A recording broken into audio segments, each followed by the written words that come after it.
Hello and welcome to another episode of TuxLives.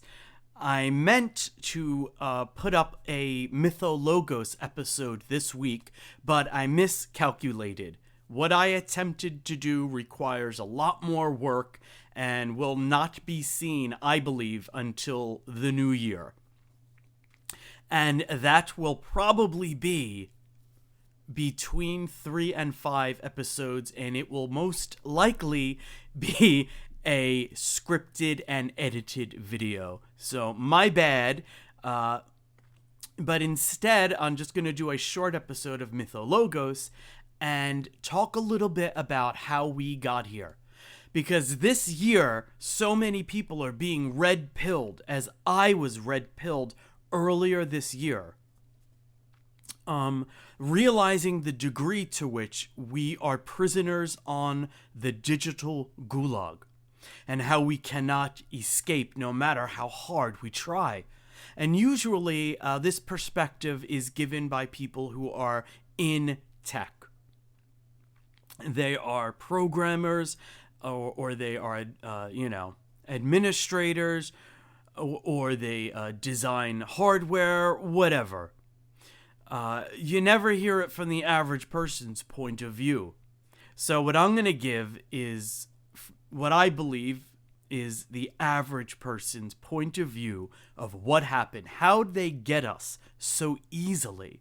And actually, I think this is kind of important to get this down because very few people are recording this. And I think it's pretty universal and most people will agree with my point of view. So that's coming right up, but it's the end of the week almost. What the hell happened? I got a lot of work done this week, except, I didn't finish those videos. It went by fast. I guess if you keep busy, right? But I have, of course, a temporary 7-day desktop. So I'm just going to briefly show you this desktop, and then we'll get into it. So what did I do here? I don't remember. It was a week ago almost. I've got like 3 Apple-based themes and I've got GTK themes and I don't know what I got going here. But this is the Fedora panel. This is Ubuntu Mate on Linux Mint with the Fedora panel. These are not the default widgets. I believe this is the Mate menu. These may be, I think these are the Big Sur widgets. And these are the Cupertino round icons. And everything just looks fantastic. What can I say? I love the way this looks. This just looks so good. Especially this. Yeah. Icons look terrific. I love the folders. I love the document icons. I like the audio icons. Everything looks just terrific. So yeah, and I added this background by the painter Wayne Thibault, who's famous for doing paintings of candy and ice cream and cupcakes and things like that. He did other things, but this is what he's famous for. So I just wanted to try a really colorful, fun, bright, sweet desktop. And I found this to be a very functional and crisp desktop. I enjoyed working on it all week. So there's that. Now let's get into the subject at hand. I usually like to keep this up just so you have a little bit of a graphic while I yakety yak. Since I don't have any pictures or documents or anything to show you, and I'm just going to be talking to you out there in YouTube land. So in brief, average person's point of view, how did we get here? I think it was that it's hard for younger people to understand how little interest there was in new technology in the 80s and the 90s. That might sound strange, but it isn't. If it was necessary, things that were labor-saving, things that could be cross-applied to general family entertainment or family use or homework or work, those things caught on. But the idea of having all these extra doodads and gadgets and, thingamajigs, it was not popular. That was a techie. That was the person who had to have these things. And a techie was sort of on a higher social level than like a nerd, because a techie had the money for these things. And this was their hobby. And we used to say, it was kind of stupid because, number one, you'd have to replace it in like 2 years. And number two, it was so expensive. So it kind of, to the average person, having the latest gadget just seemed ridiculous. But everybody knew someone who was always had to have the latest tech. These were the people who were essentially the beta testers for what became laptops, cell phones, the early BlackBerry, all these things. No one I knew generally had any of these things, but I'd meet people who had them. But no one I knew. So, frequently we didn't even know what these things were. I didn't know about the new, and by the time I heard about it on a Simpsons episode, it had actually been out for a long time. I think since the late 80s. I wasn't reading the technology magazines. I wasn't watching television news shows about it. I didn't know anything about it, and very few people did. The other side of that was, even though most people of my generation did quite a bit of coding, we were really led to believe when proprietary software came in, and you went to the store and you bought the box and you brought it home and you loaded it, and it was copyright protected and you could only use it on one machine, we were really led to believe that the coding we did in BASIC on DOS and other early machines was not valid. That was not coding. What you got out of a magazine, what you got out of a hobby book, that was not coding. It's not professional. And we believed that. So by the time you get into the 90s, for most people, that whole world, it was over there. It was over there. It had something to do with math and something to do with computers, and I'm getting a headache. These are the things that when they when you have to deal with them, you take it back to the store. And they take it in the back room, and there's somebody with Coke bottle glasses who goes and pushes them up, and they fix it, and then it comes back to you, and you don't have to worry about it, and you get it. Okay, everything's okay. I don't have something. I was getting stressed there. That's what it was for most people, and we thought of people who could code as from the movies. You'd have the movie star in the big scene. They'd be like, we have to stop them from launching that satellite, and there's some dweeb in the basement. We have to find Norman. Yeah, Norman. They get in the elevator and go down to the basement of the government building, and there's somebody who looks like they haven't washed their hair in a month, right? And they're sitting in front of like 5 screens, and we know they're good at coding because they're typing like 200 words per minute. And they're like, quick, we need you to, and the nerd, and then he's like, they turns around, he's like, there, I did it for you.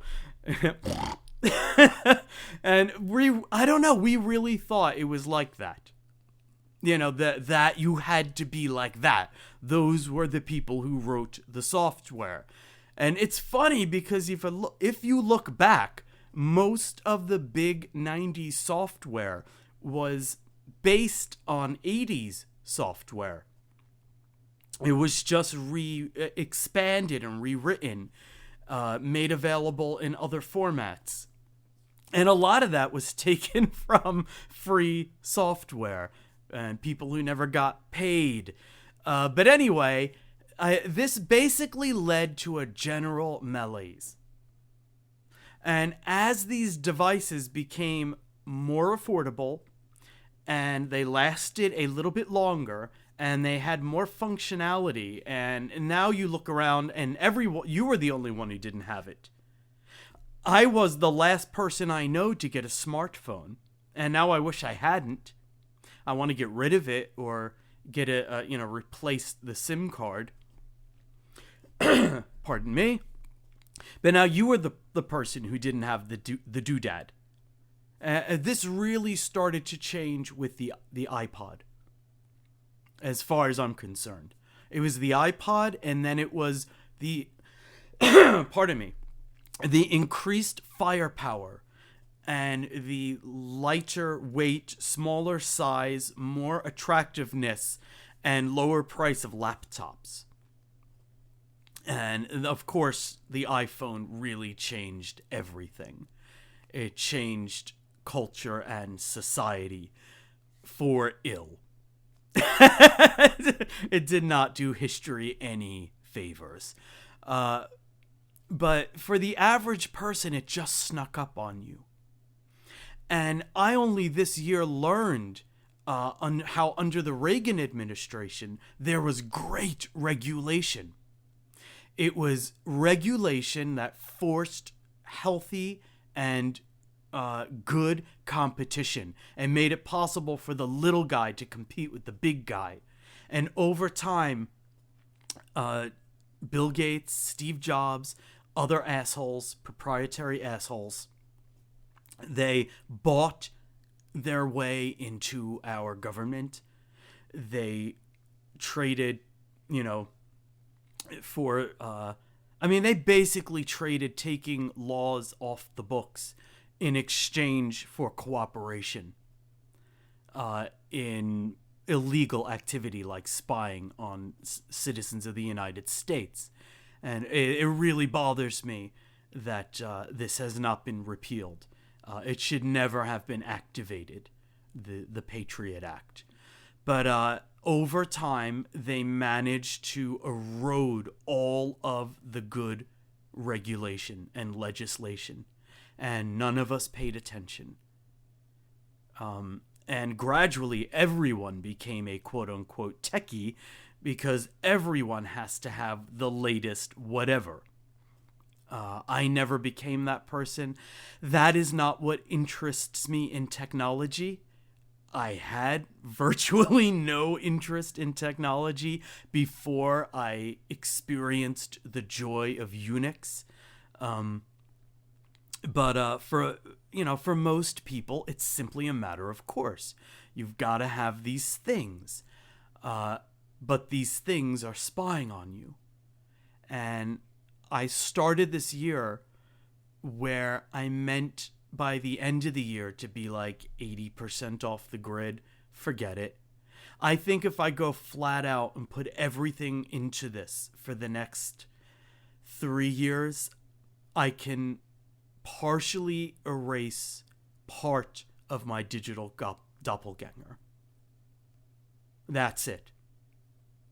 They have me. I could die and I could be simulated by a bot, basically.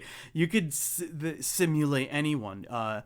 You could program an AI to send out messages and text messages, emails, social media posts that would give the illusion that I was there. It would probably take months for people to realize that I was gone, and that's scary. It's terrifying that so many people you know nothing about have access to enough data to legitimately reconstruct you in your absence. That's how much data they have. I'm not saying that is what is going to happen. I'm saying that is how much data they have.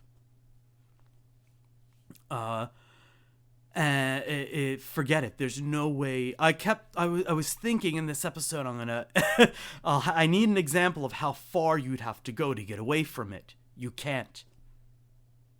you'd have to leave. You'd have to go beyond Mars, I think. You'd have to go beyond Mars to get away from it. There's no way on Earth to get away from it. Surveillance is everywhere. Every single thing you do, every single place you go, you are monitored.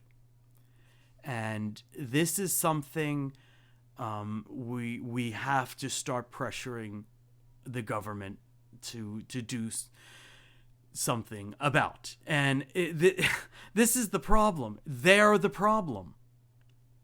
I didn't really mean that, pressure the government. What we have to do is make it so hot for the powers that be that they are forced to stop, to cease and desist. And the best way to make it hot is to make it cold. But that's tough. Who's going to unplug first? I think all of these things, outside of emergencies, they're useless. We don't need them. And most people could live happily without them 99.5% of the time. But they don't want to give it up. They will never give it up. So we are willingly our own guards.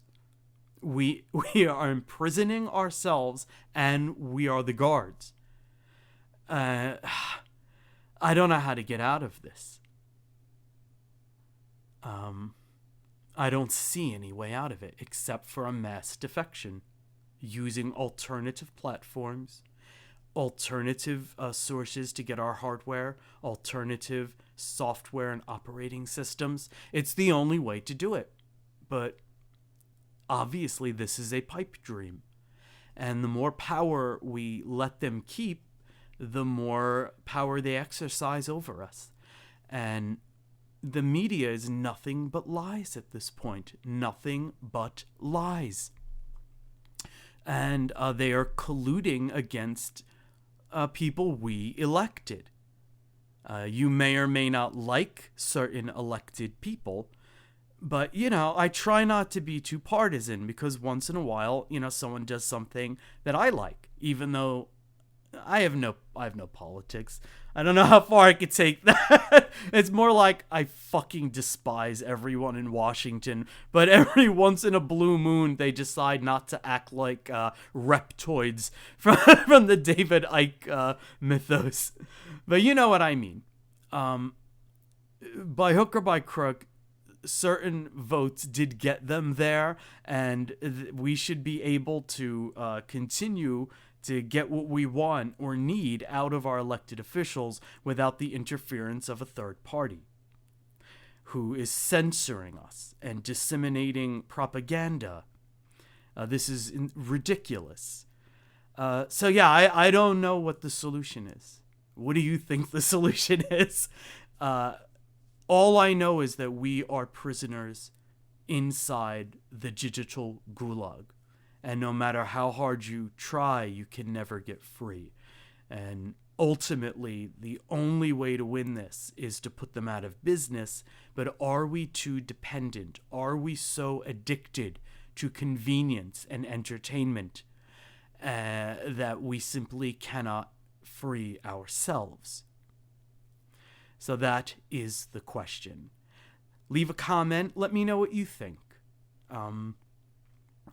I told you what I think. I just don't know how to get out of it.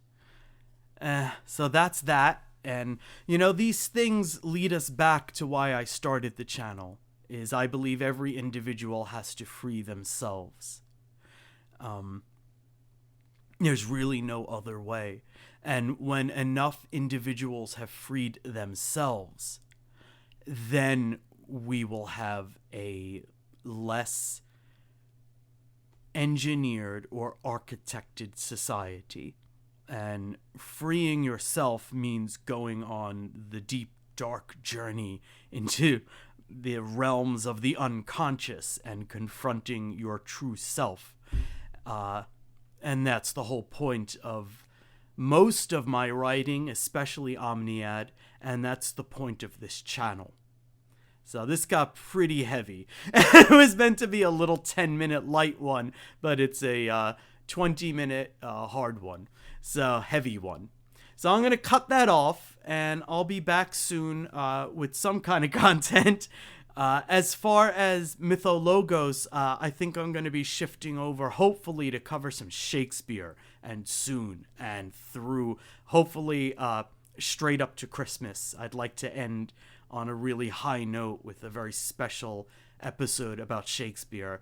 I think will really interest you all. So that's enough for here. If you're not already, please also, or alternatively, follow me on Library, Library TV, Odyssey.com, links in the description below. And until next time, good luck to you.